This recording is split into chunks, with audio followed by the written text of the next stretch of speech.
Hey everybody, today we are debating whether or not Trump's wall could be good relative to the possible harm it could bring, and we are starting right now.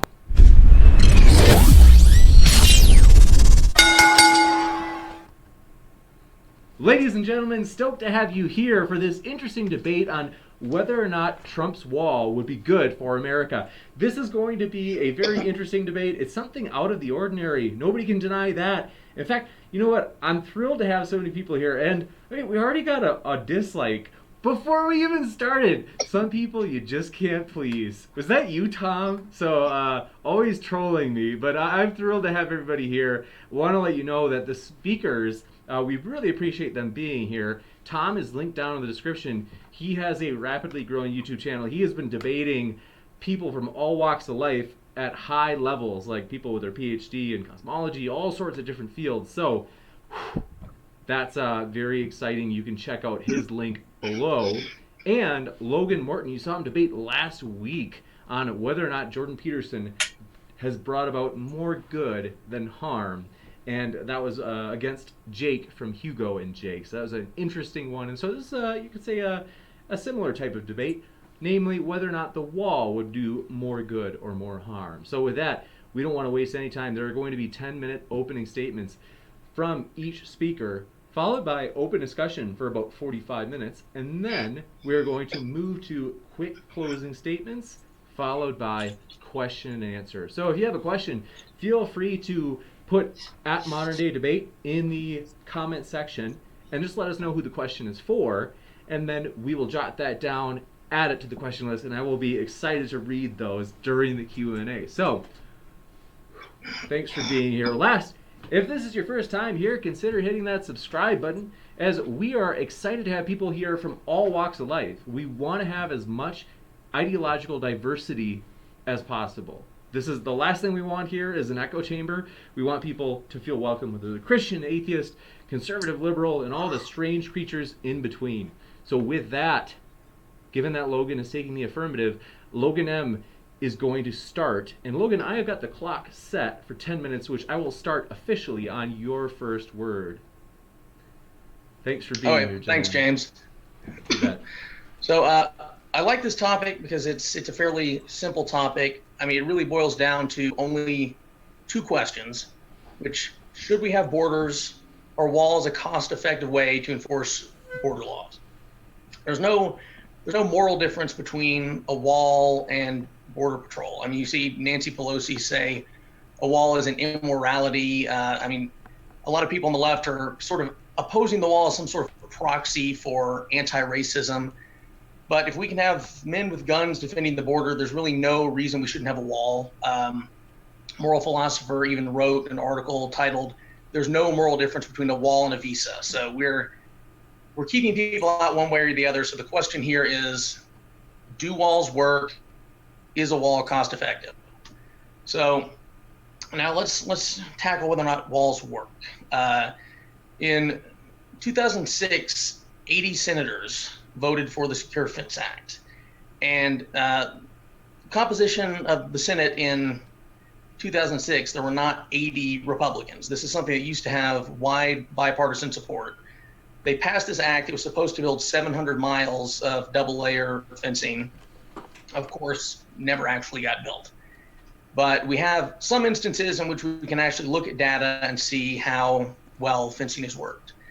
In 1996, Congress passed a bill requiring the construction of a fence in the San Diego corridor, and border crossings fell subsequent to that construction by 95%. Now, the border is divided up into a bunch of different sectors, one of which is the San Diego, which I just discussed. Another one is the Yuma sector. They constructed some border fencing there as well. Crossings fell 96% after that construction. And we see, if we look at where border crossings occur, they're the highest in the areas with the least fencing. Now, we can see the effects of border walls in other countries as well. A very notable example is Israel. Suicide bombings there declined 90% after Israel built their security fence. And I mean, Hamas is very motivated to get over that fence. I mean, these are suicide bombers. They're willing to die to make it across, and they still were not able to get across.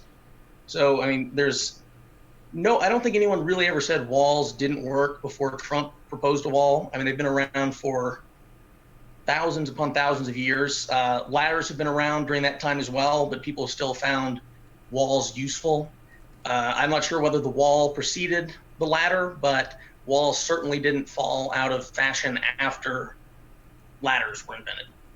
Now let's talk about the cost of a wall. Now, if walls effectively reduce illegal immigration, then we can subtract that cost from the cost of the wall, because illegal immigration cost the country a tremendous amount. Last year, 800,000 people, it's estimated, crossed the border illegally. 400,000 were caught, and usually they estimate about half of the amount of people that are caught. We can take that amount and say those people made it in and weren't caught. Now, we can look at some of the cost of illegal immigration.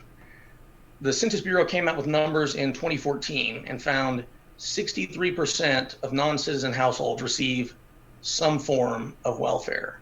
And that's not exclusively illegal immigrants. Those are some people who have their green cards and who aren't citizens. Now we can break this down by region. 73% of households headed by an immigrant from Latin America receive some form of welfare. That's compared to 30% of the native population. The average immigrant household costs 41% more than the average native household. Now, some of the people counted in these numbers are going to be here legally. Presumably, they might have. You can make a case that they would have lower or higher numbers of welfare depending on various things. I mean, on average, people who come in illegally will have lower education, lower skills, so they'll be more in need of welfare.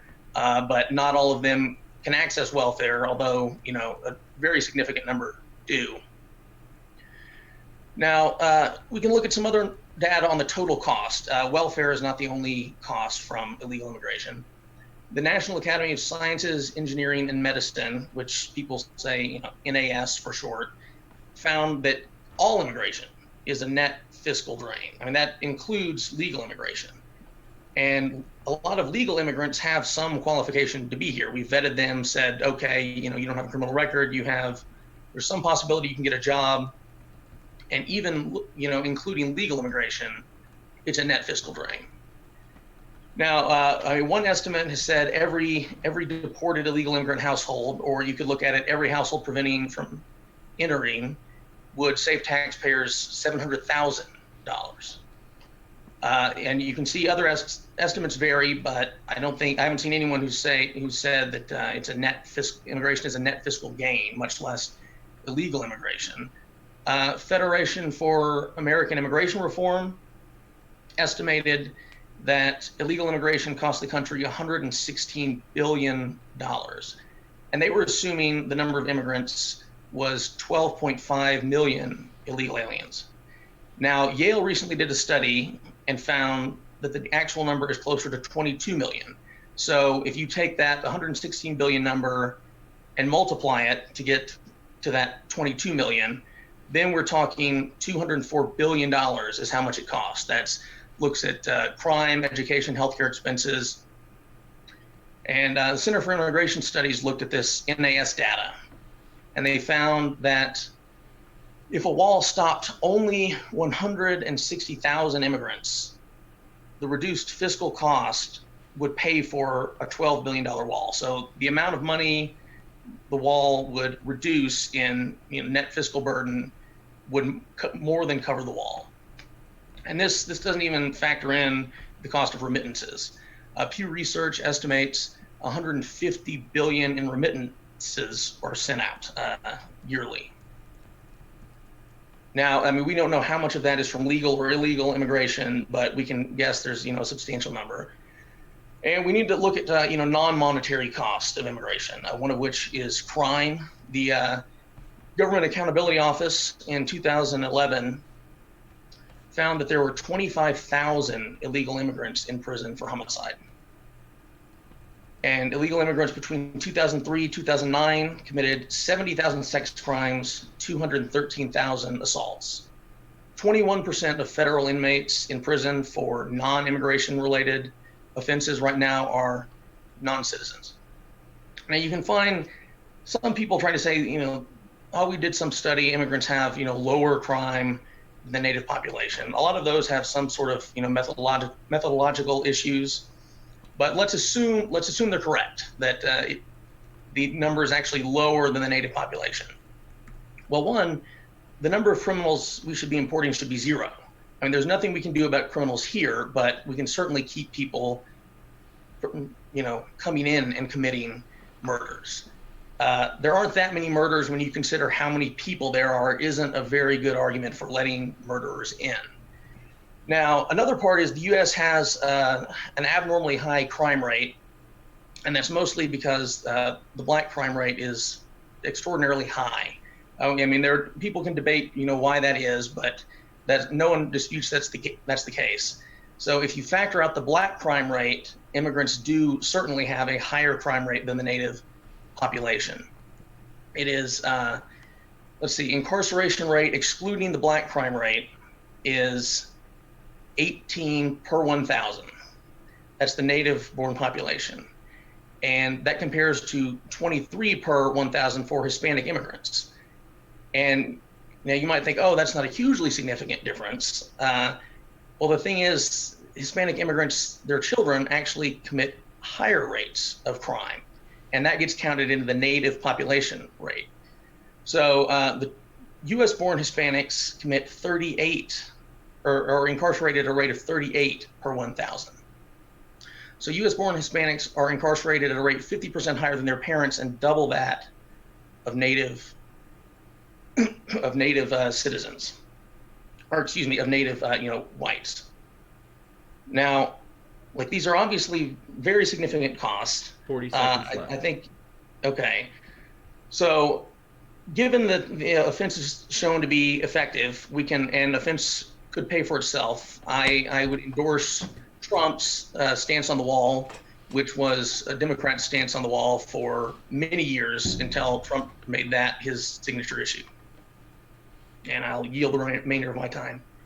You got it. Thanks so much. And we are going to reset the clock. We're excited for Tom's.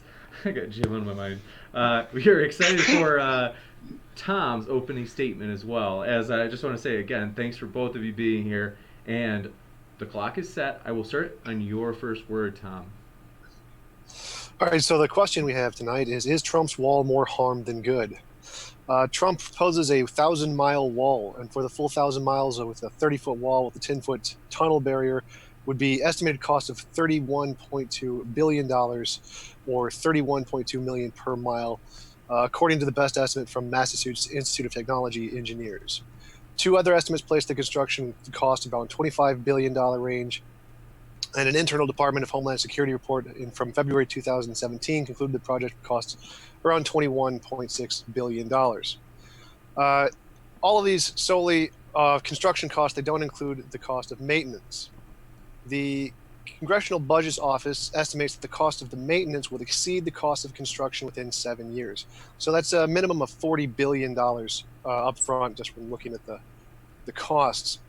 Walls aren't permanent, so natural disasters can knock down walls. One storm in Texas left a hole for months.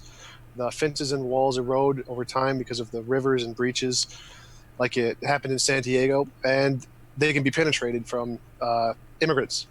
Every one of Trump's border walls have failed basic penetrability tests, and every one of his designs fails the requirements and is riddled with deficiencies using Arch paper and AZ Central surveys.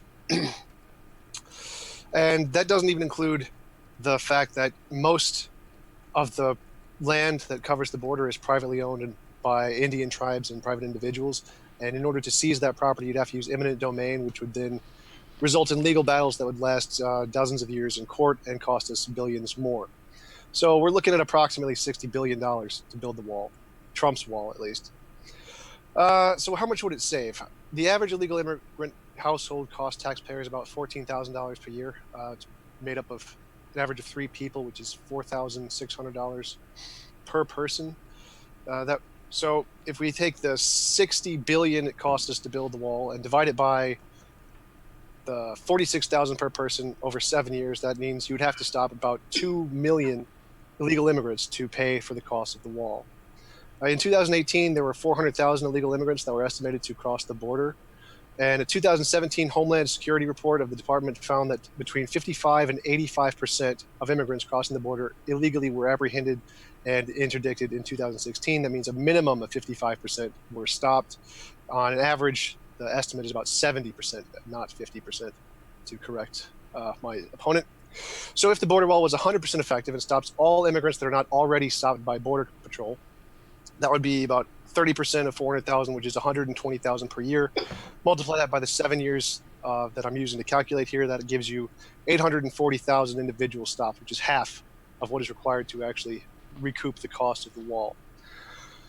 And that's not going to be 100% effective because Border Patrol find approximately 1 tunnel per month on average between the years of 2007 and 2010. And that's assuming that the levels of immigration don't drop. And if we've looked at the past decade or so, levels of immigration have dropped by about half. So it's going down, not up, as opposed to what Trump has argued.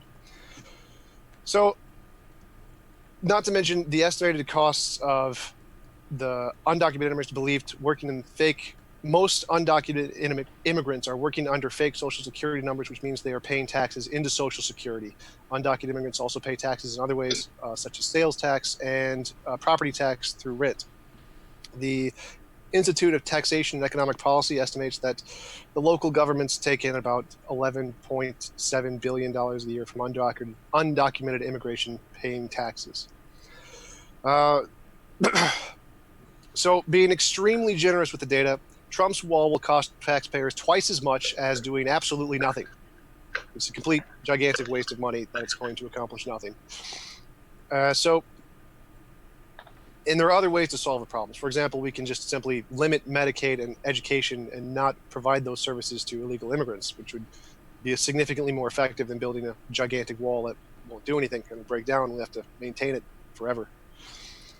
So this does not necessarily mean a wall would not work or be beneficial, but Trump's wall definitely will not work. It is a complete gigantic waste of money. It is junk because Trump has no idea what he's doing. He's completely incompetent and doesn't understand reality. There are border walls that do work. I can't argue that border walls don't work. The border wall in Hungary between Hungary and Serbia is 109 miles. It costs about $100 million. We could just copy their border wall. It'll cost us 1/30th the cost of Trump's dumb wall, and it'll be significantly more effective. It stopped 99% of immigration to Hungary. So there's also Pakistan is building a 1,700-mile wall for $500 million. There's a Chinese-Korean border fence, an Indian-Bangladesh border fence. Border fences do work. I can't say they don't, but only if you build them economically and don't have your head up your ass like Donald Trump. So Donald Trump's wall definitely does not work. Some walls could work, but not that one. You bet. And thank you very much, Tom, for your opening as well. We will now move into the open dialogue. So my favorite. So it'll be really interesting, I'm sure. So setting the timer for 45 minutes. And gentlemen, the floor is yours. Okay. Yeah, so it sounds like Tom and I have more agreement than I sort of expected. Yeah, I'm not committed to any particular wall proposal Trump has made at a given time. I mean, he's made various different requests for different amount of money. I mean, I'm not too concerned with whatever the cost was of the one he first made on the campaign trail. I would be, perfectly happy with just the most economically efficient version of a wall. I don't think really, any giant, 30-foot concrete wall spanning the entire border, I don't think that's really on the table now, or that Trump is actually requesting that. So, yeah, I would be perfectly happy to, use any other wall. Yeah, I have no commitment to defending Trump's, first most expensive immigration proposal. I mean, a wall is not even, if I had to pick the best policy to stop immigration, I would say e-verify myself, but there should be some sort of wall. And it seems to me the left is committed to saying no wall at all. A wall is immoral. I mean, to me, the details of the wall are negotiable, and I don't think Trump is asking for anything at this moment that is, economically unsustainable. Well, Trump is asking for that 30-foot wall that is completely economically unsustainable in every way by every metric that we look at. If you're looking at the MIT estimates of the cost and the CBO estimates of how much is going to maintain it, there is absolutely no way that it's maintainable. The cost of all versions of Trump's wall are completely bullshit. It's like he wants to build a gigantic golden statue of himself. It's completely useless. It's dumb. It's unsustainable in every way. The Democrats aren't opposed to a wall in every respect. I mean, Obama built lots of walls and fences and upgraded them, and so have many Democrats. I mean, they're opposed to Trump's wall because Trump is an idiot. He doesn't know what he's doing. Well, I mean, the Democratic Party, I agree. They have supported walls in the past. Today, if you like, Beto O'Rourke has said we should rip up existing border barriers, and the party's moved significantly left on the topic. For one reason to oppose Trump, and the other reason is they want votes. I mean, immigration is electorally beneficial to them, and they're pretty upfront about this. They keep saying, given demographic trends, no Republican will be elected in however many years. So, I mean, it's the real debate that's going on now, like among intellectuals and politicians, is should we have a wall, period? And the people running for president on the Democratic Party side are pretty clear that they're opposed to any kind of barriers. I mean, like as I said, Nancy Pelosi said that she believes a wall is, quote, an immorality.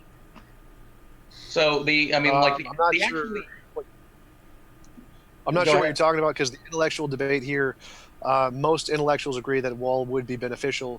The campaign trail where they're trying to get votes is where they say that they don't want a wall. They're virtue signaling, but no policies have been submitted in order to tear down the wall. No policies have been submitted to stop funding the maintenance of the wall. So I have no idea what you're talking about here. No Democrats have essentially been anti-wall in any sense other than just on the campaign trail of trying to get votes. So I've seen no policy in any way to try and in any way prevent a wall from being there. I mean, Trump has asked for, well, the last amount of funding he asked for a wall was less than $5 billion, and they gave him an issue with that. And it wasn't to even fund like his initial proposal. That's been taken completely off the table.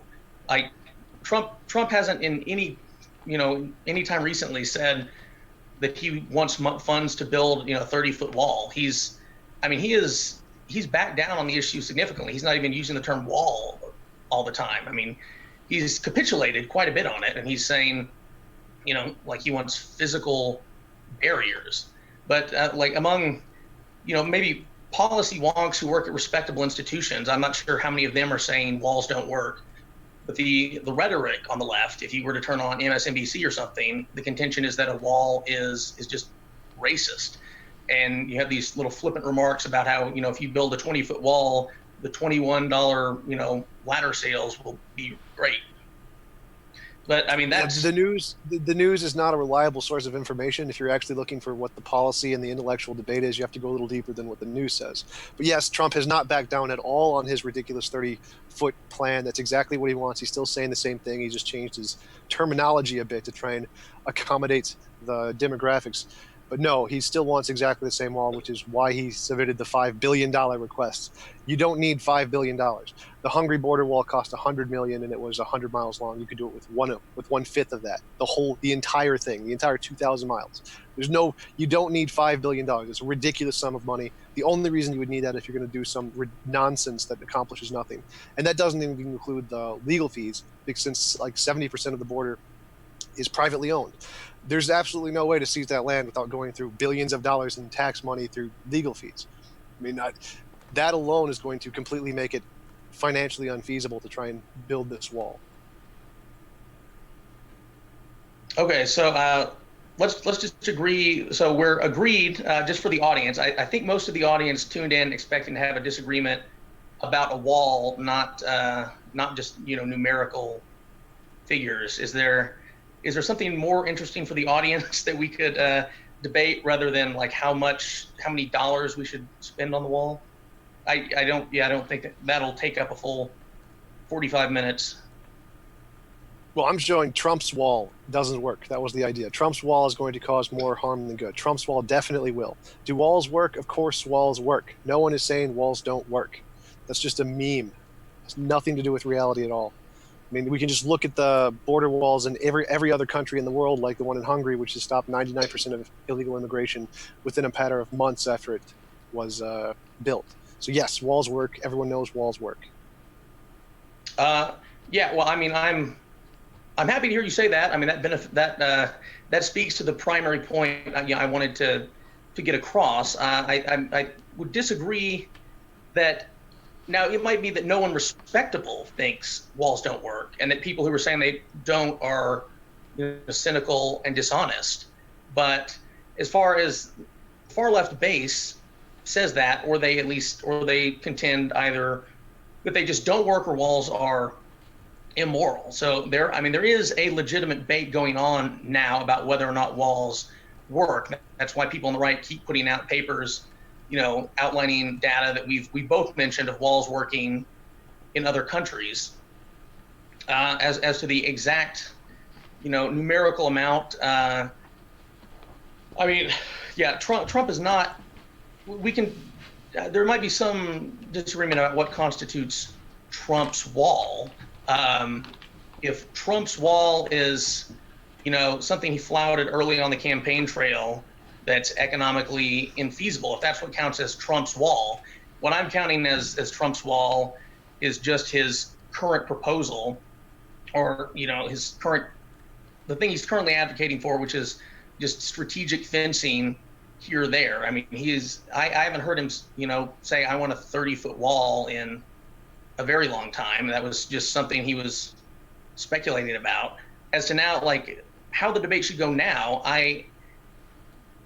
I'm very skeptical that if any new fencing were proposed, that Democrats in Congress would support it, because their base has taken opposition to wall as a proxy for anti-racism. I mean, how much do you think congressional Democrats would be willing to spend on new fencing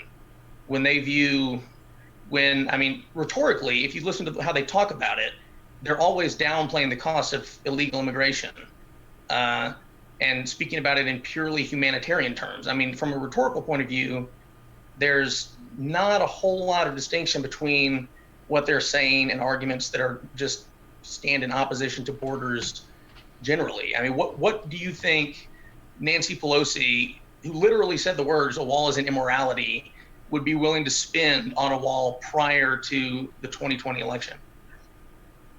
Well, again, that's all just rhetoric. If we look at the past history of what the Democrats have already built, I mean, if you make a significant, sufficiently responsible policy proposal for a wall that is fiscally responsible, that doesn't damage the environment, that doesn't seize land, private property land, then they're probably going to support it. The reason they're not supporting Trump's wall is because Trump's an idiot. He doesn't know how to manage money. He doesn't know how to do anything. He's useless. So Democrats have always supported walls in the past. They've built walls. Every president has essentially built some form of a wall and maintained the wall throughout all of history. This has always happened. They're not anti-wall. They're only rhetoric in order to gain votes. It's not an actual serious proposal. There's no proposals being made to tear down the wall. There's no proposals being made to stop funding maintenance of the wall. It doesn't happen. You just keep bringing up the rhetoric that doesn't actually constitute any meaningful argument or discussion in the political field. It's not a serious position. Well, I mean, I like the historical point you're making. That's something I think people need to know. But I mean, that's sort of like saying, I mean, not very long ago, remember in the 2012 election, Obama opposed gay marriage. Every Democrat prior to that had opposed gay marriage. So what they supported a decade ago says nothing today about what the party supports. They've moved startlingly to the left on immigration. And the reason why is is clear. It's been a huge boon to them electorally. Romney, if you consider Romney's win, if demographics were the same as they were in 1980, Romney would have won in a bigger landslide than Reagan did, and Reagan won with 44 states. Huge landslide. The only reason Romney lost was demographic change through immigration. I mean, you always see Democrats cheering demographic change, demographic transformation. They say, you know, in 2040, whites will be a minority and we can do whatever we want. We'll keep winning. I mean, they're bragging. I mean, they basically said, like, we lost the debate, so we're going to replace the people. If you look at Clinton's first term, he came into office and said the era of big government is over because the American people had rejected it during the Reagan era. And now suddenly era of big government is back. I mean, Bernie Sanders is a legitimate contender to win the Democratic nomination. And that's because Democrats have decided to use immigration to replace the existing population. Now, we talk about those previous fences. Obviously, those previous fences were not sufficient to keep immigrants out. Now, if they had been, if there had been a proposal for a fence across the entire border that would have actually stopped immigration, who knows what they would have done. Now, the American people at that time wouldn't have tolerated them refusing to build borders. But now they've changed the graphics sufficiently that they can get away with opposing a border fence. So the demographic shifts have allowed the Democratic Party to move left on immigration. It's nowhere near the same party. So let's say, Democrats are opposed to, mandating gender pronouns or something. Let's say they're opposed to using gender pronouns because historically they had no knowledge of it. Parties change a lot over a relatively short period of time, and Democrats have been pretty upfront in arguing that immigration has benefited them. And we've seen the rise of identity politics. Politics is discussed in racial terms the way it never was. It's always people will talk about, the rights of this or that group. You have people who actually think white supremacy is the central political fact in the contemporary U.S. So, the terms of the political debate have changed, and the strategical elements have changed. What's in the interest of Democratic politicians is not the same as what they were when the country was 80% white. When it was 80% white, of course they would support fencing because they had to get elected. They don't have to get elected anymore. 45% of people in California speak a foreign language at home. So of course, people in California are going to have different views about immigration. It's like if someone from a very conservative district opposes a border wall, they won't get reelected. If someone in California in a district where, overwhelming number of people don't even speak English, then they're going to lose that vote. So, there is a debate about whether or not we should enforce the border, basically. It's not difficult to find people who say we should have open borders. The terms of the debate have changed, the strategies have changed, and like the actual debate that's going on, the significant debate, is about whether or not we should build any more walls. You see it discussed all the time. It's that a wall is somehow racist and things like that. So no, it's not that everyone supports a wall, everyone's sensible about walls, with the exception of Trump, who wants just, the Great Wall of China painted gold. Well, the debate isn't about border security. Every Democrat is for border security, like every single one of them. They're not arguing to get rid of border security or to get rid of the people who work for border security. They're saying we don't want to build a wall, which is reasonable because it's too expensive and it won't work. It's not worth the money.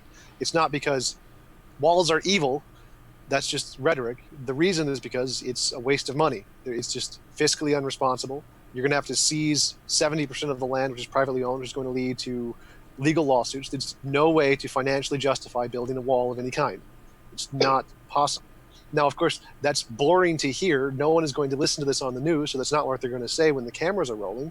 But that's the actual argument. The argument is that the wall is going to cost too much. It isn't worth the money. Border security works. We stopped 400,000, which is 400,000 immigrants crossing the border in, I think it was 2018, which is 55 to 85% of them. So border security works.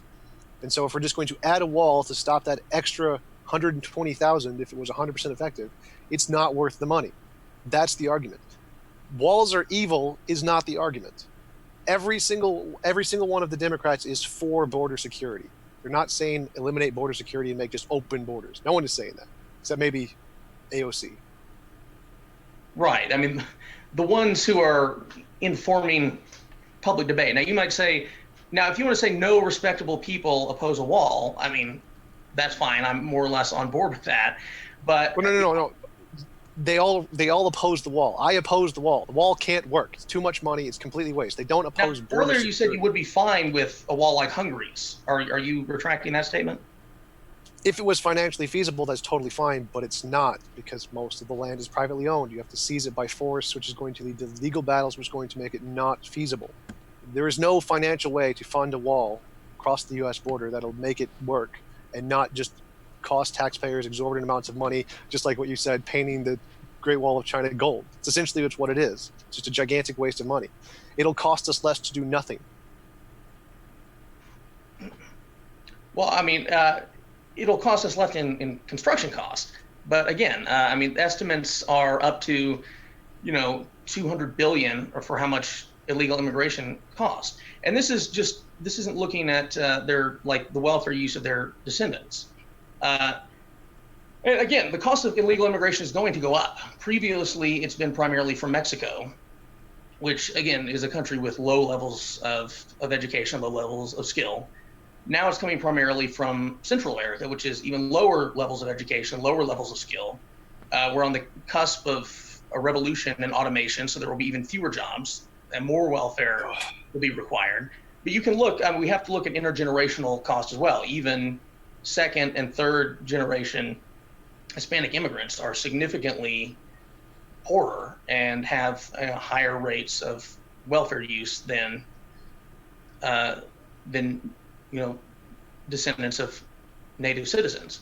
Now, again, this isn't to say like we shouldn't have Hispanic immigrants. We should have ones that we vet, and I'm happy to have as many Hispanic immigrants with PhDs as want to come in, but it's right now we have 73% of people from that region are on welfare. And again, there are non-monetary costs. We discussed the cost of crime, and again, cost in terms of assimilation, cost in terms of voting patterns. For example, Pew Research looked at immigration, and they asked immigrants, do you want a bigger government with more services, smaller government with fewer services? Well, native citizens tend to prefer smaller government. Immigrants want a bigger government. So 81% of immigrants from Latin America wanted a bigger government. Now, if you want Bernie Sanders to win, of course, that's a great thing. More people who want bigger government. But if you think socialism is going to cost the country, then you don't want people here who will vote for socialism. So again, one thing we can't hold constant is voting patterns. How immigrants matter. Sorry, vote for if they vote for policies if they vote for higher spending, then that's a cost we have to account for too. All right, so just to interrupt right there, illegal immigrants make up less than a single percentage of votes anywhere ever. So legal immigrants have a right to vote, so they have the right to choose if they want socialism or not. The illegal immigrants don't make up a significant portion of votes at all, anywhere, at any point in time, ever.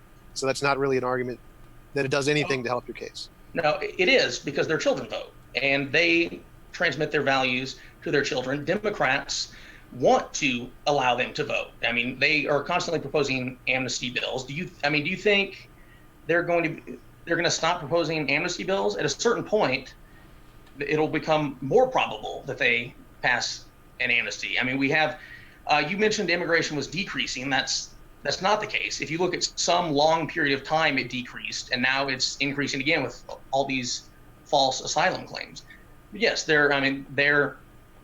do impact the legislature as well, because they're counted in the census. So we have people here coming here illegally, counted in the census. So, California has, I think, like 6 more congressional seats because of the presence of illegal immigrants. So there is a real issue of sovereignty. No, We haven't no. given them permission to come in, and they're still affecting our. I'm sorry, I gotta stop you. You put like 10 facts in there that are just objectively false. So first thing, no, they don't have 6 congressional districts because of illegal immigrants. Illegal immigrants don't make that much up that much of the population. The children born in the United States are citizens of the United States. They get to vote. There's still the cost of illegal immigration.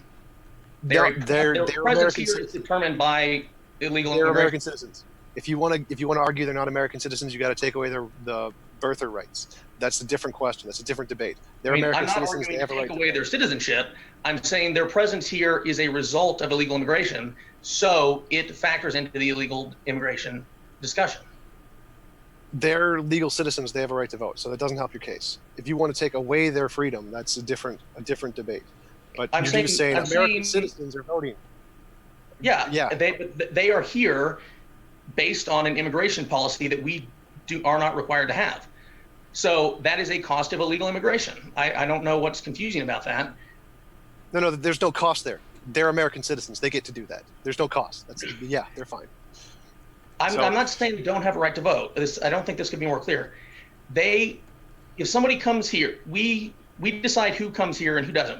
We have that right to decide who comes into the country and who does not? Sure. So the fact that people who come here will have children, how their children will do in the country, the likelihood of their children being on welfare should factor into whether or not we allow the people to come into the country. Do you disagree with that? Yes, that's racism. How is that racism? You're saying that demographic is more likely to be poor, therefore we shouldn't let them in. It has nothing to do with race. Do you think I would let's say immigrants from Russia come in and their children are 50% more likely to be on welfare? Is it racism to say we shouldn't let people in from that country because their descendants will cost the country more? They'll cost taxpayers more? Yes, it's bigotry. More general term than racism, but yes. Just saying, they're going to cost us more money. They're kids who will be legally here, and legally American citizens will cost us more. Therefore, we shouldn't let them in. Is racist. It's not correct. No, don't do that. That's not racism. That's not. It's if it's a statistical fact that let's say people who have no college degree, their children are let's say they're 75% more likely to require welfare. That gives us no reason whatsoever to prefer. You're judging an entire demographic based off statistics and saying we're not going to let that demographic in based off these statistics. That's bigotry. That's not right. You shouldn't do that. It's not. I don't know. If it's a fact, it's a statistical fact that it's not in the interest of the U.S. to admit certain people into the country. Again, why? It's not big if it's on the basis of education or something. If we say no people based on this color of their skin, you can call that racist. But if we look at some statistics and say the fiscal burden of this group will be higher than another group, why not admit the group that has a lower fiscal burden? Because it's bigotry. You're judging an entire demographic of people based off of some statistic and saying, no, we don't want those people. That's not the correct way to do immigration. Don't do that. Calling it bigotry is just not an argument. So you're conceding that it might be worse for the country to admit certain people, but you're just saying we shouldn't care whether or not it's good for the country on the assertion that it's bigotry. It's immoral. Yeah, we could euthanize all old people and get rid of Social Security problems. That would be economically good for the country, but it would be evil. So don't do that. Yes. So if we have a right to decide, do you think we have discretion to determine who comes into the country, or should it just be anyone who wants in gets in? Sure, we should have discretion to decide who comes in the country. Definitely don't want terrorists. Okay, so if we have discretion, why is it immoral to use discretion in a way that keeps people out based on the impact they'll have in the country? If you're judging an entire demographic of people, if you're judging an entire demographic of people and not the individual, that's bigotry. Don't do that. You judge the individual. You can judge an individual, that's fine. You cannot judge a demographic. We're not judging individuals in that demographic. We're not saying you're from this demographic, you will certainly do bad. We're doing this Wait, that's just what you said. You just said and saying you're there is saying, a higher probability. This demographic has a higher probability of being poor. Therefore, we don't want you. That's what you're doing. That's what you just said. Don't do that. You can judge individuals based on their individual character. You cannot judge a demographic based off of statistics.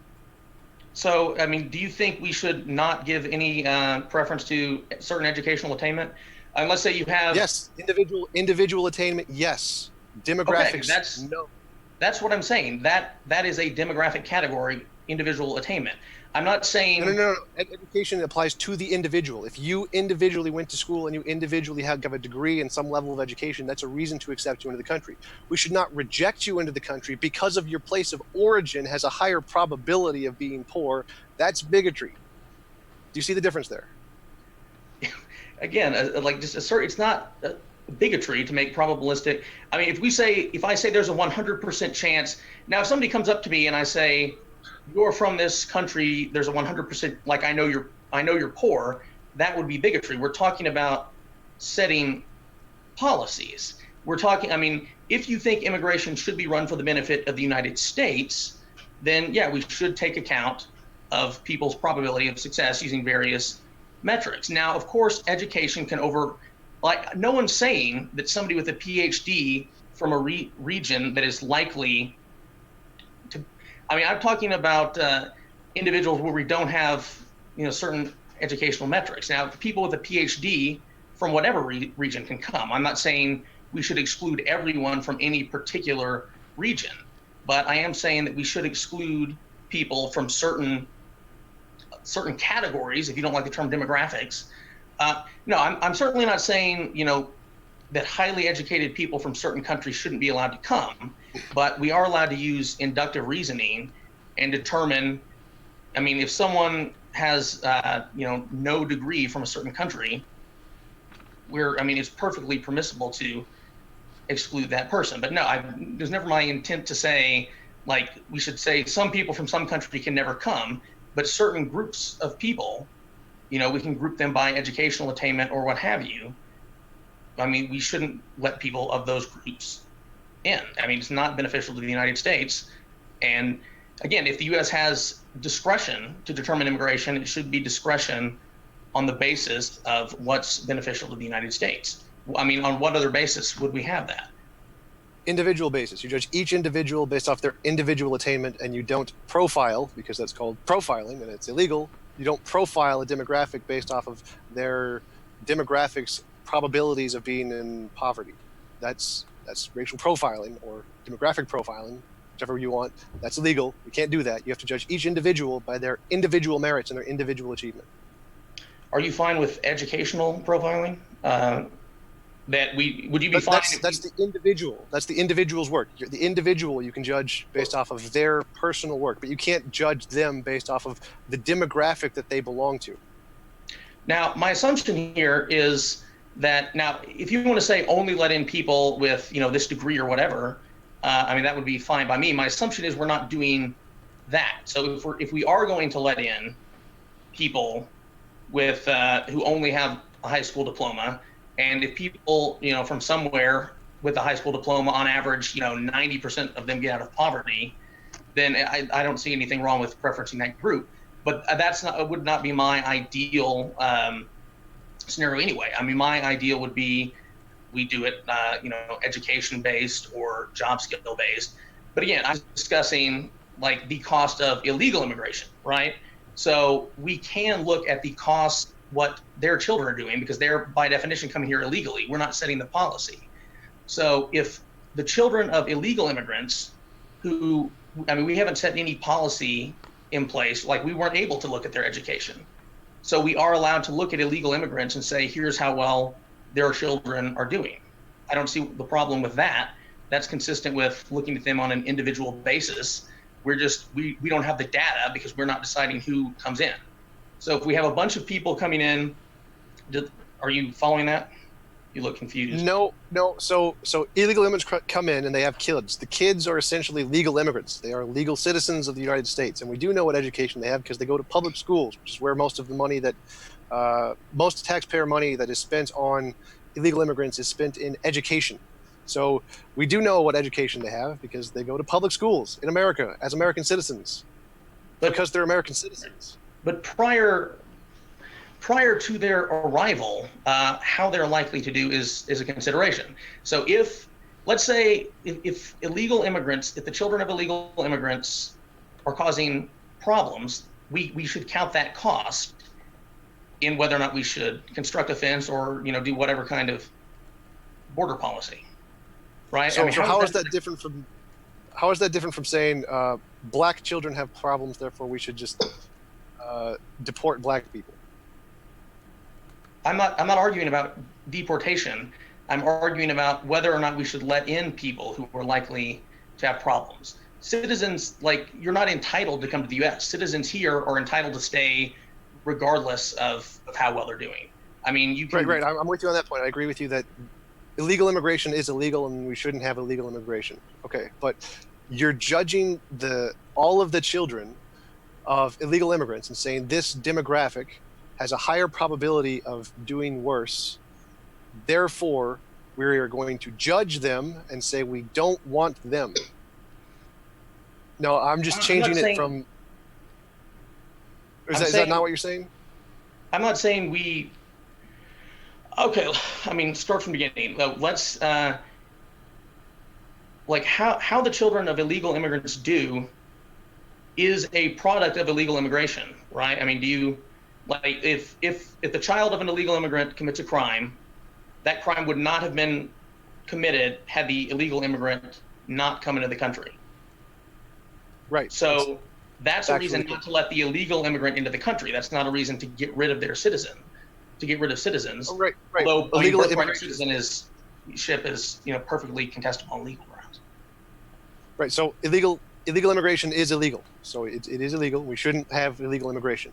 But you can't judge the legal children born here by that demographic. You have to judge them by the individual. Each of them has to be judged by an individual. So if one of them commits a crime and is a murderer or something, you can throw that person in jail, but you cannot judge the entire demographic based off of the statistical analysis. That's racial profiling.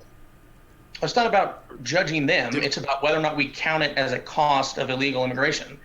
Things that are causally connected to illegal immigration are a product of illegal immigration. Negative costs that are causally connected to illegal immigration give us a reason to limit illegal immigration. So a child born here is a legal immigrant. They're a legal citizen. So you can't count them against illegal immigration. They are legal citizens. Would they be here had the illegal immigrant not come here? No, they wouldn't, but they're legal immigrants. Okay, so let's make it absurd. Let's say 100% of the children of Did I just? Oops. We lose you there? Can you still? Oops! I pressed a button. I don't know what button I pressed. Okay. Can you see me now? Yeah. So I mean, let's say 100% of the. I just want to know whether my only point here is that how the children of illegal immigrants do is a cost of illegal. It's a product of illegal immigration, and therefore it's licit to count it as part of the immigration calculus. So let's say 100% of children of illegal immigrants are criminals. That's of course not true, but as a hypothetical. Now, would that or would that not give us some reason? No, let's even say not 100, 99. Would that or would that not give us reason to crack down on illegal immigration more? Does that have no normative pull for you? No, because I consider that racial profiling. You have to judge each individual based off their individual actions. You can't judge an entire demographic based off of the demographic's actions. That's racial profiling. I consider that immoral. You shouldn't do that. So you shouldn't be able to look at all of the kids and say, well, most of these kids are bad in some way. Therefore, this is a reason to neglect that demographic. Now, I agree, illegal immigration is illegal. We do want to stop illegal immigration. But that can't be one of the reasons to do it, because that's racial profiling or demographic profiling. Yeah, I'm still we're caught up on this term judging them. We're not. I mean, no one's saying 100% of them are, but right.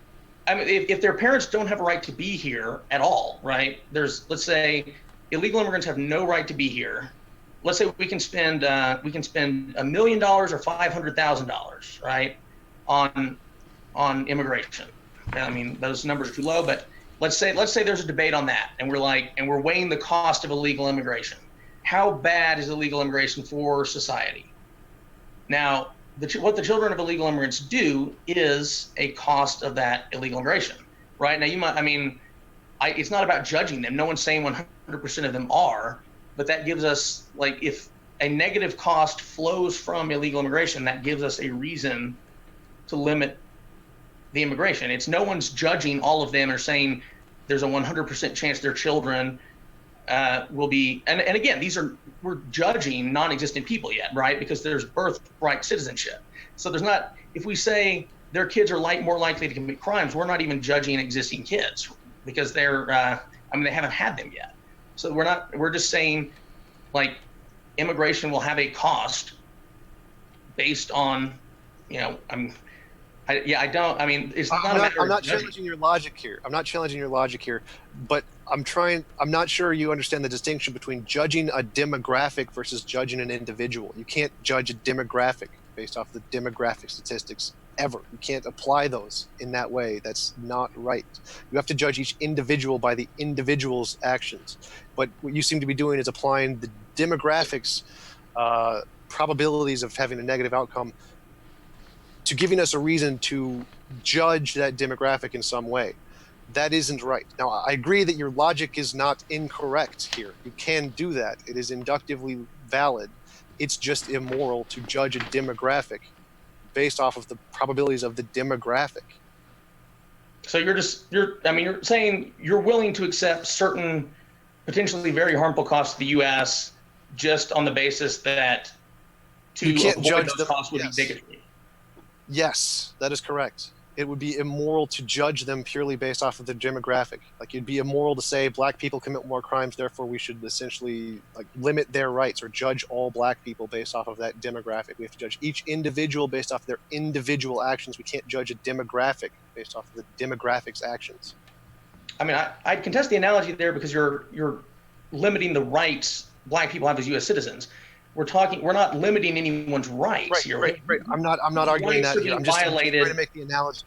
I'm just trying to explain the difference between judging a demographic based off of demographic statistics as opposed to judging an individual based off of the individual's actions. So I agree with you. Illegal immigration is illegal. So we should stop illegal immigration. I agree with you. But you can't judge the demographic off of demographic statistics. That's the point of the analogy. The point of the analogy was not to try and make it seem like we're limiting the rights of illegal immigrants. That's not the point. The point is to illustrate the difference between judging a demographic, which is racial profiling or demographic profiling, and judging an individual. You can't use demographic statistics, even if you're technically correct that the logic does work inductively. You can't morally judge a demographic based off the demographic statistics. You have to have a different reason. Why? Because it's immoral. It's like saying on what basis? I mean, if you can see there's no one's rights are being violated by that induction, and the induction's valid, wherein lies the wrongness? What's the wrong-making feature? It's racial profiling. You're judging a demographic, you're judging every one of them, really probabilistically, as being bad because some percent of them is bad. That overrides their individual freedoms. That's why racial profiling is illegal. You can't do it. You appealed to individual freedoms, but you said there's no rights violation. Again, I mean, it makes sense if you're saying don't use inductive reasoning to violate rights, but there are no rights being violated, I don't see the problem with inductive reasoning. I mean, let's say before your objection was counting the cost of their children. Are you saying we can't even count the cost of crime among any illegal immigrants? Are you saying can't judge the demographic? You can't judge the demographic statistics. That's all I'm saying. If I say one reason to limit immigration is crime committed by illegal immigrants, you think that that can't factor in? I mean, is that what you're saying? No. Crime counts as a reason to enforce our immigration laws more strictly. Now, are you saying that's morally wrong because it's making assertions about that's somehow racial profiling to say anything about immigrant crime? Because before, like, Well, your I'd say constitution was about citizenship and things like that. Now, I mean, right. Judging a demographic is wrong. You cannot judge an entire demographic based off of some demographics. Illegal immigration is illegal. You don't need to give any reasons to stop it. It's illegal. We already have reasons to stop it. It's illegal.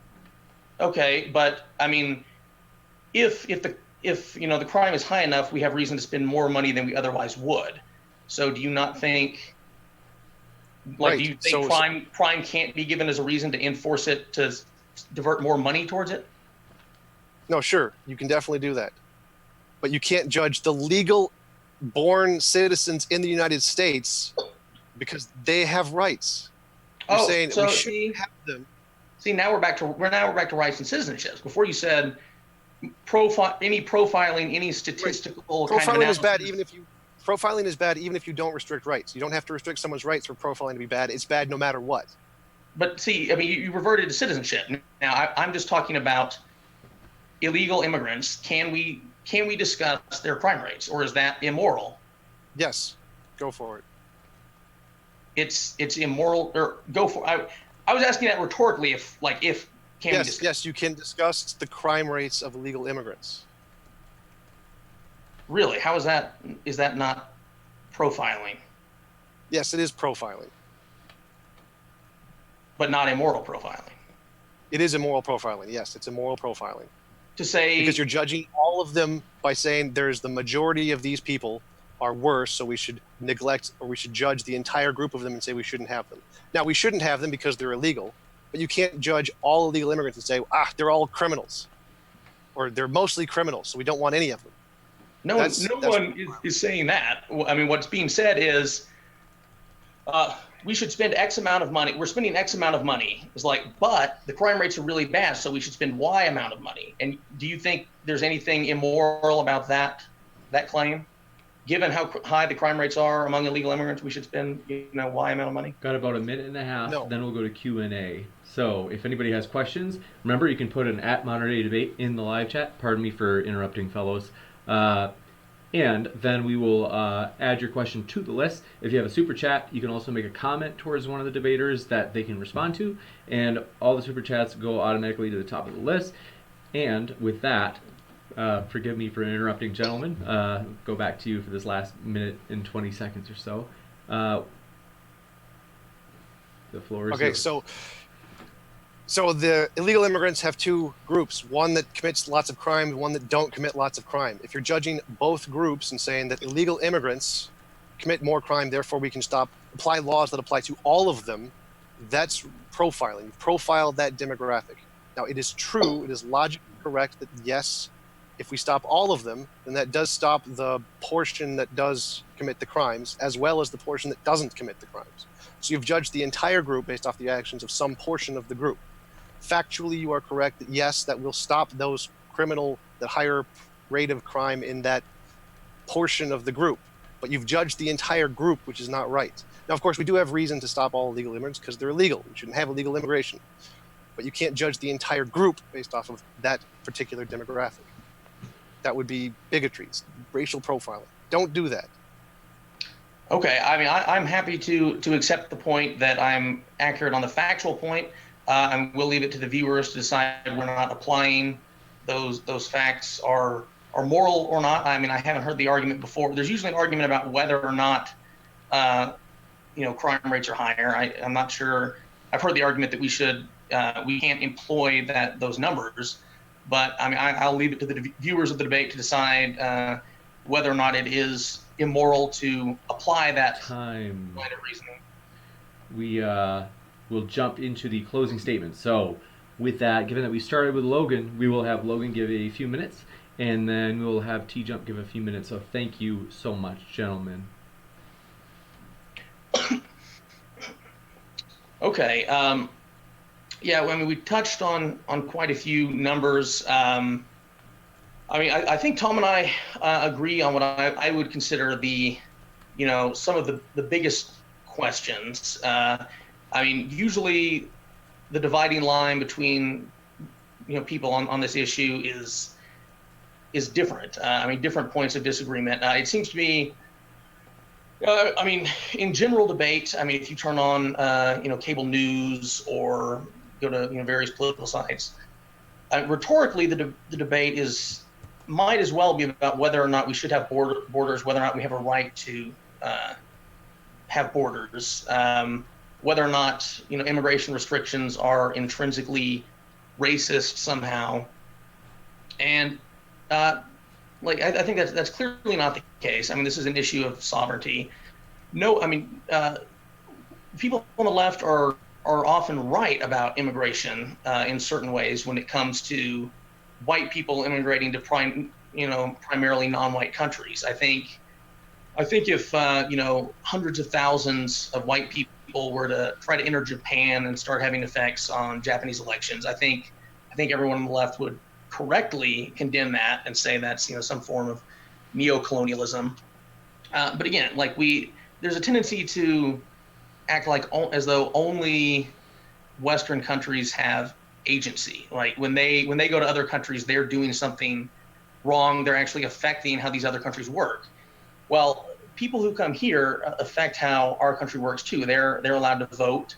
They have different political attitudes. I mean, one I mentioned was free speech. Even illegal immigrants who aren't voting contribute money to campaigns. I mean, they affect it in how things go in various ways.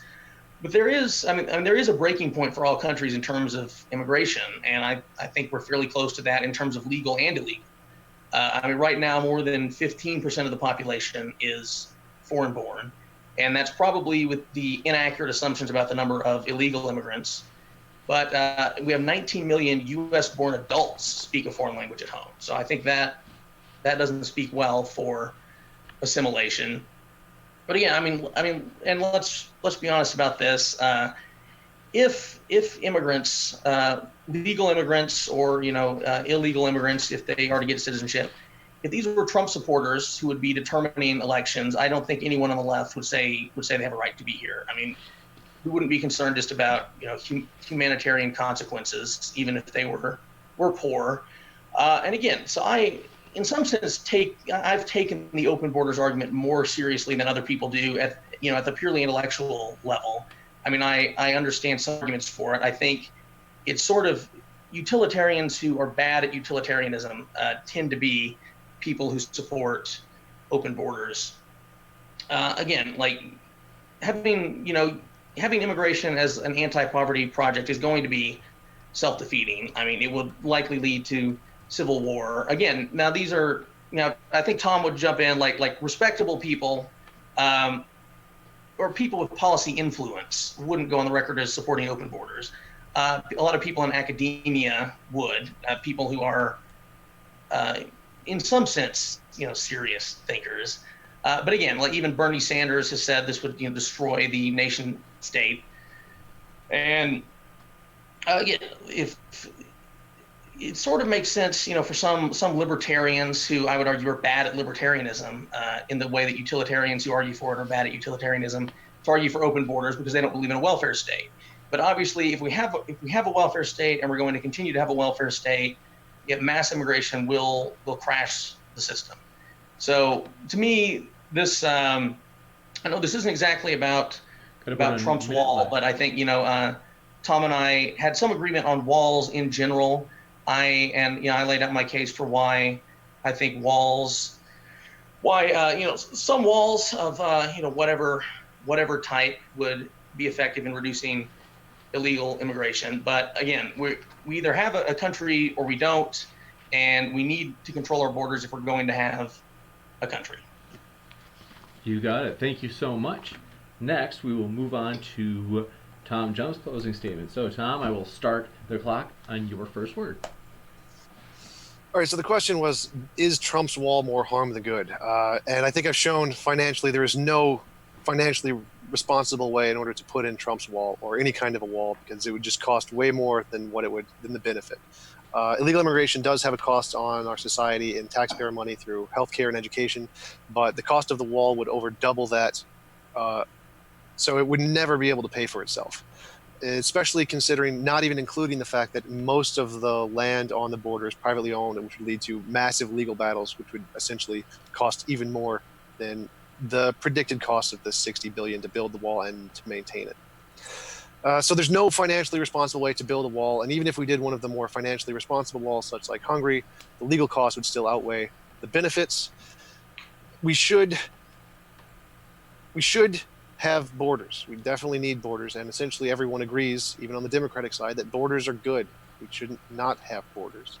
The question is should we build a gigantic waste of money to try and stop those borders? And the answer is, well, no, because immigration has been going down over the past 20 years. I mean, it's been cut in half multiple times. We're down to a small fraction, and it's continuing to dwindle and go down every year. There's no reason to build this wall. It's not financially responsible. It won't benefit anything. It'll cost us less to do nothing. You bet. Thank you so much, Tom. With that, we will jump into the Q&A. Forgive me. I don't know if we'll get to all these questions. We'll sure try, so we're going to go as fast as we can for that session. And next, okay, we're set there. So with that, I will start with the first one. So Stephen Steen, forgive me, Steven Steen.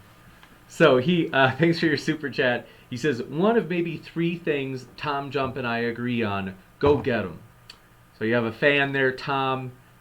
Look at how flattered Tom is. Tom, you're my boy, Tom. I love you, buddy. All right, Stephen Steen, thanks for your second super chat. He says, did I just tune into Fox News and not know about it? I think that's addressing you, Logan. If you want to give a response, you can. You don't have to. Yeah, he was probably less happy than he expected to be because I mean, neither Tom nor I are, super enthusiastic about illegal immigration. But yeah, I'll definitely take Fox News over MSNBC or CNN. Gotcha. Next up, we appreciate that. Genius Tracks, thanks so much for your super chat. They said, the wall is a goofy wedge issue. Let's discuss the advancement towards AI and an automated workforce, and how we are grossly unprepared for the future. Trump dumps the national conversation way down. Sad face. So true. So true. Logan, if you want to give a response to that, you can. Sure. Yeah, I'll just throw in. Yeah, AI and automation are very important, and we should be talking about them, and they are relevant to the immigration issue because, again, immigrants right now tend to be very low skilled. I mean, that's not a pejorative. That's just an accurate descriptive term. I mean, they're coming here for jobs that require unskilled labor.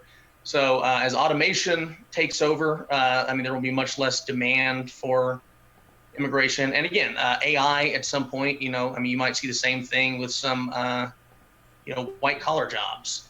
So yeah, those are important to talk about, and they're important to talk about within the context of an immigration debate as well. Gotcha. Thanks so much. Next up, super chat. Thanks so much for your super chat, Ronald Minanka. He says, for TJump, would you be for the wall if Mexico paid for it?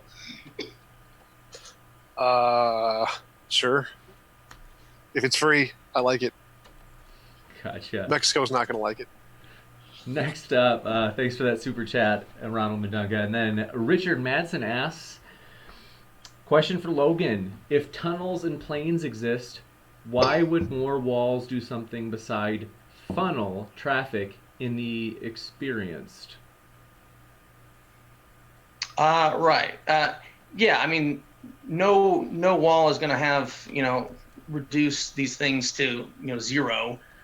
But again, right, I pointed out, San Diego, Yuma, they've been effective, Israel as well. And so, planes, I think that's an expensive way of travel, and we have air traffic control. I think we can, enforce air traffic. Some tunnel, I'm sure some people will be able to tunnel through, but it's not going to be that, it's not going to be like there's no effect on immigration. And it is just sort of, in one way, a psychological barrier. It sends a message, we take immigration seriously. Immigration dipped significantly just after Trump's election. After some various court decisions, it has gone back up after they've kind of undercut him. and his ability to enforce the border. But yeah, just, I mean, in terms of sending a message, and again, there's some empirical evidence to bear out the efficacy of walls and fences. You got it. Let me respond to that real quick. The good point made there is that 60% of legal immigration comes in through visas, legal visas that overstay their visa. So even if we did put in a wall, that most of the cost that immigration costs U.S. taxpayers is still going to be there because 60% of it comes in through legal means of entry and just overstays a visa. So the wall wouldn't do as much to try and prevent the costs that he's brought up in the debate to try and remedy those, because most of it comes from legal immigration. Gotcha. Thanks so much. Let's see. I hate to forgive me, Logan. I know you probably have a response. But just to get through as many questions as possible. Nick J.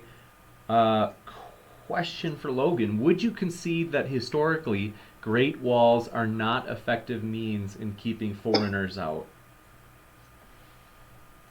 No, I mean, again, I've just mentioned, Israel and keeping Hamas out.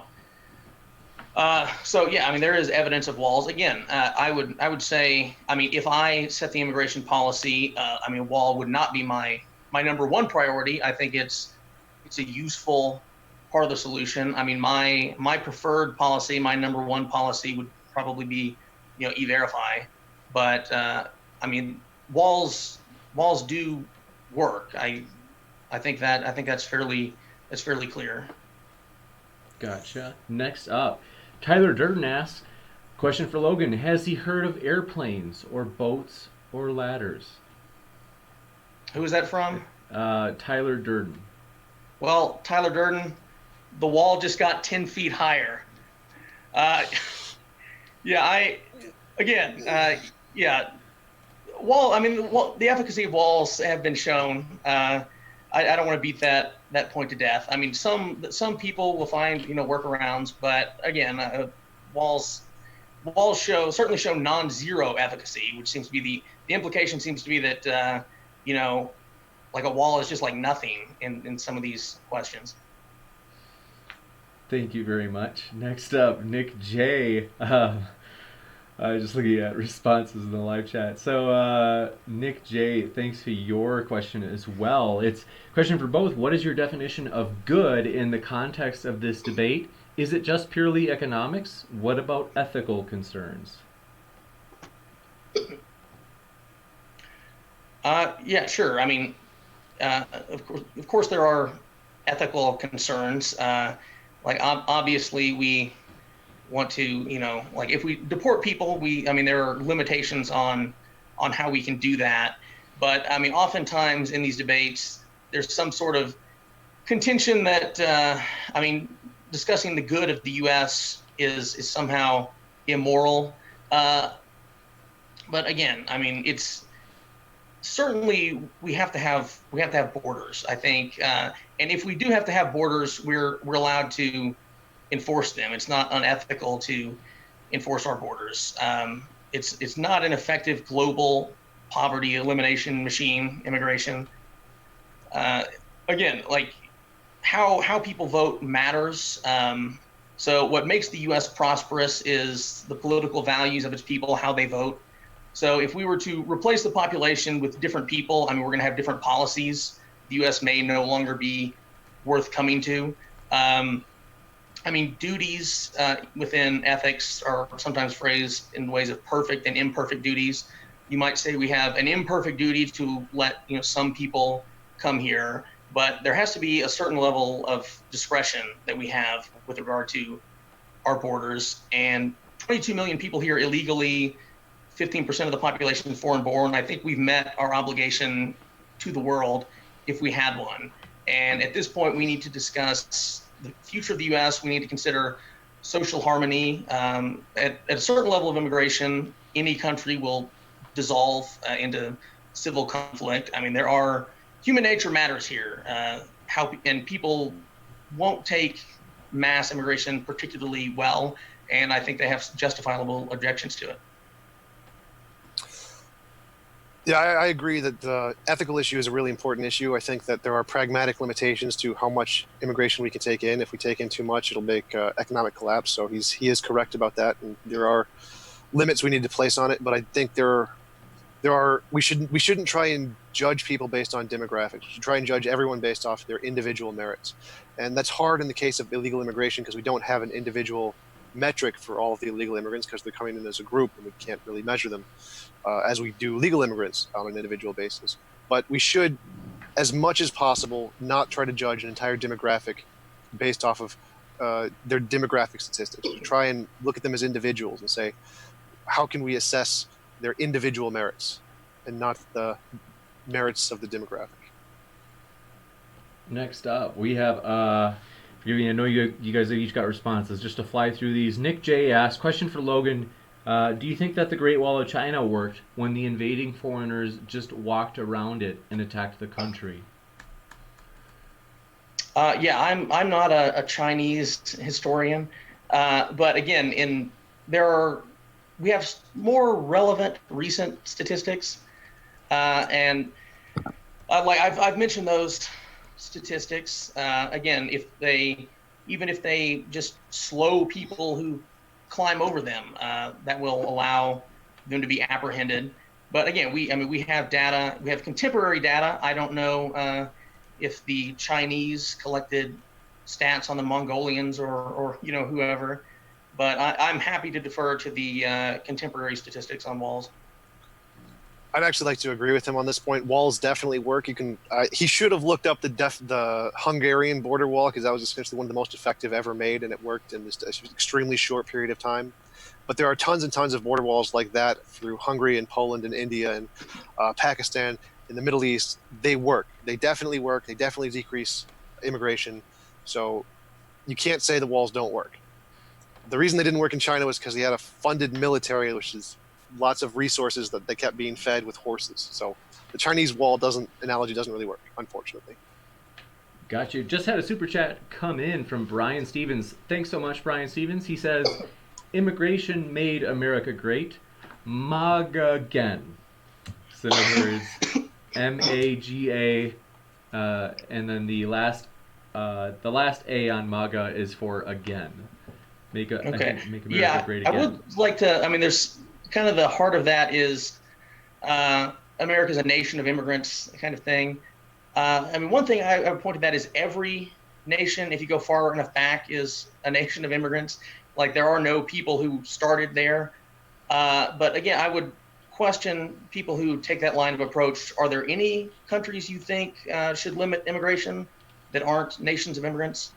And prior waves of immigration, we didn't have a welfare state.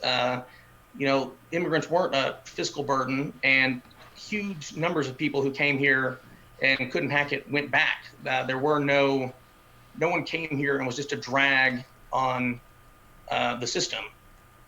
And again, there were higher pressures to assimilate. There wasn't an industry of identity politics. So immigration today, when we have a welfare state magnet, is not analogous to prior waves of immigration. I would be happy to increase immigration for people who are going to be a net fiscal gain if we want to have more scientists and doctors. But again, you can't have tons of illegal immigration and a welfare state. Gotcha. It's a Milton Friedman quote, actually. Right. Big fan. Gotcha. Thanks for that. And Iron Charioteer. No. Oh, yeah. Iron Charioteer. Thanks for your question. They asked Logan, what would be more beneficial, free healthcare and education or Trump's wall? Trump's wall.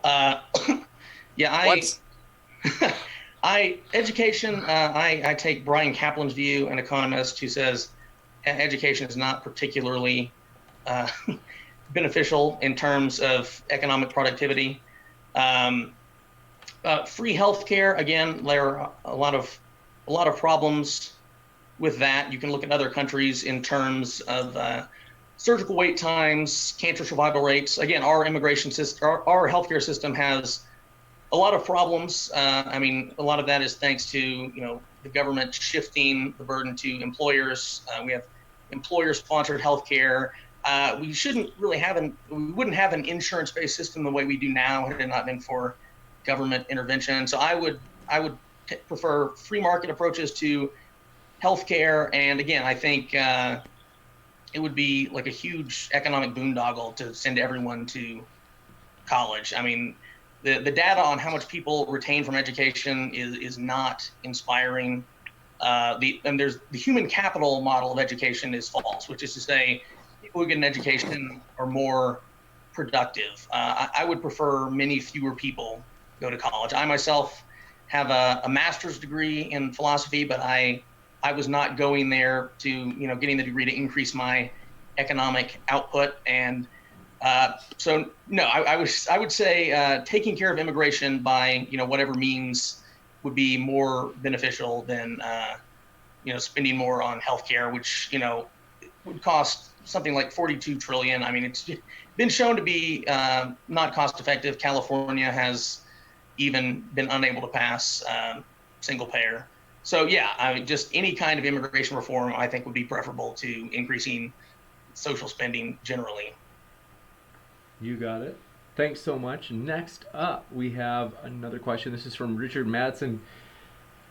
Question for TJump. Concerning legal confiscation of land for wall building, why does eminent domain not apply here? It does apply, except they're going to challenge it in court. That's what's going to cause all the legal fees, is when you apply eminent domain, the people who you apply it to can then sue you in court, which is what causes the legal battles. Gotcha. Carrie81 asks, Logan, on what basis do you call it false asylum requests? Oh, yeah, I mean, there have been massive increases that haven't corresponded with anything. Again, asylum is usually reserved for people who are being persecuted by their government, saying, my country has a high crime rate or I'm poor is not sufficient reason to claim asylum. But yeah, if you just look at the numbers, it's pretty clear there's something fuzzy going on. I mean, there are plenty of them have been rejected, but I don't think anyone is claiming. Even cynical Democrats, I'm not sure if they're claiming that 100% of those are legitimate. But just based on the time frame and the escalation, it's pretty clear that the majority of those are not people fleeing persecution from their governments. Gotcha. Thanks so much. Next up, question from James Downer, who asks, by the way, good to see you, James. James has been on your debate before. He asked, would you have considered it appropriate for President Trump to have met with some of the incoming migrants to learn from them directly why they were coming? No, I don't think I don't think anecdotal stories from migrants would be particularly beneficial for Trump. I mean, he would have to meet with a lot of them to be able to glean any kind of statistical information that's useful. And again, they would only be useful assuming, honesty on their part, and they have pretty high incentive to try to gain access to the country, a higher incentive to do that rather than to be truthful. So I don't think that would be particularly beneficial. I agree. It wouldn't be useful because Trump can't learn. Gotcha. Thank you very much, gentlemen. Tyler Durden. I'm going to skip through a couple of questions just to try to get maybe ideally one from everybody. I think we're going to run out of time, but we're at least going to try to speed through a little bit. So Tyler Durden asked, does he know what is written on Ellis Island? Doesn't that mean we already chose who to let in, and we chose to let in poor people? I don't think the quote from the Statue of Liberty. Yeah, I don't think a quote from the Statue of Liberty should determine our immigration policy. It should be based on analysis of what's good for the country. And again, years ago, when we had very high levels of immigration, we didn't have a welfare state. Bernie Sanders even was asked about, should we have open borders? And he's like, no, that's a Koch brothers proposal. Because, he knows you cannot have a welfare state with open borders. And we do have a welfare state. So if we didn't have a welfare state, we could have a conversation about the number of people we would be willing to invite. But I would ask, if you think we should base our immigration policy on that quote, what number of people would you let in? Something like 2.5 billion people live on, dollars a day. I mean, there's no way we could possibly take in all the poor people in the country. And again, if I don't have a problem with poor people coming here, if we have reason to believe they're not going to be dependent. Plenty of grad students, that I know are poor, and but if someone comes here poor with no education, no job skills, there's strong reason to think they might become dependent on the state, and that's not sustainable. Gotcha. Thank you so much. Next up, we have a question from Karag Nightwolf. Modern day debate for both. Area 51 has no walls at all, just signs that say do not cross this point, you will be shot without warning. Not suggesting this as a solution, but what are your thoughts? It does too have a wall. What are you talking about? I've tried to get into Area 51 many times, and it has an insurmountable wall. No, I don't generally endorse, shooting people at the border. I mean, there's always some puzzle in criminal justice and things. How severe a penalty are we willing to inflict to deter people? But no, I would advocate for policies that don't involve shooting people. Gotcha. Thanks. Tom, do you have thoughts? No. Gotcha. Brian Stevens, thanks for your super chat. He said, to Logan, should we remove Social Security?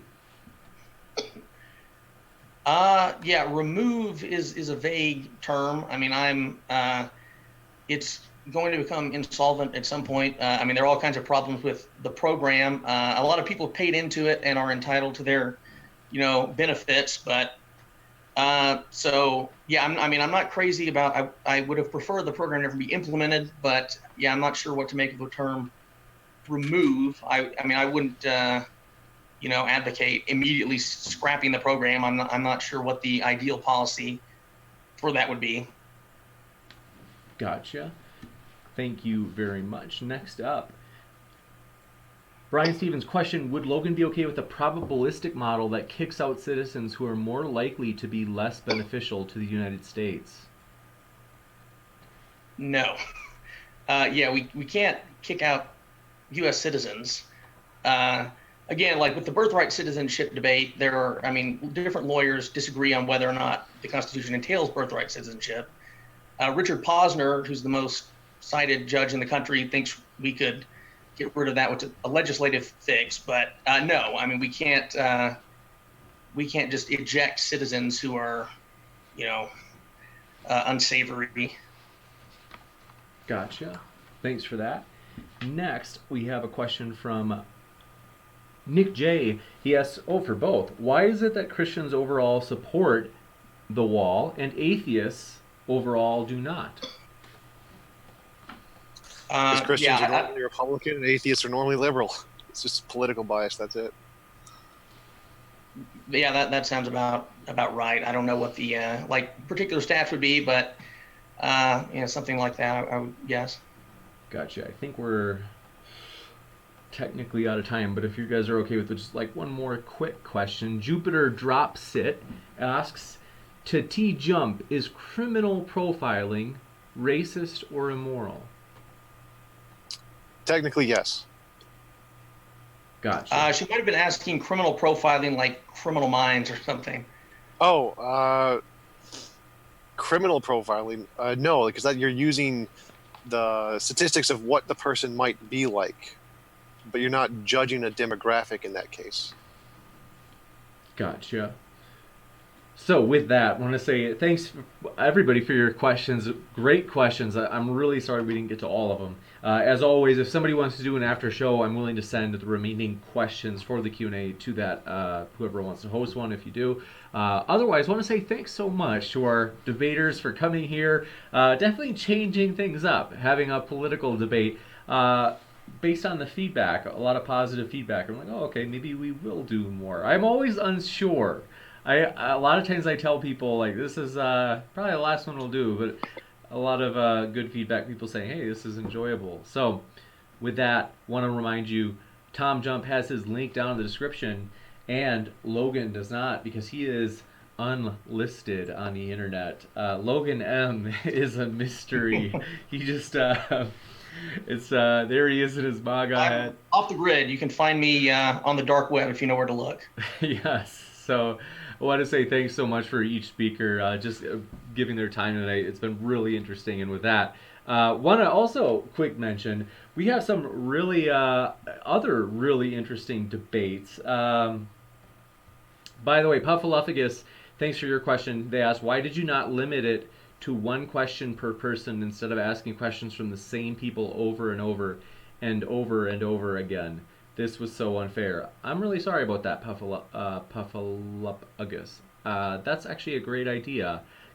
Maybe that we would do that in the future. Just do kind of try to sort it so that we have one question per person before going to the same person's second or third or fourth question. So if you guys want to give feedback in the live chat, let me know if you think that's a great idea. We're like open to changing to that. So I'm sorry about that, Puffaluffagus.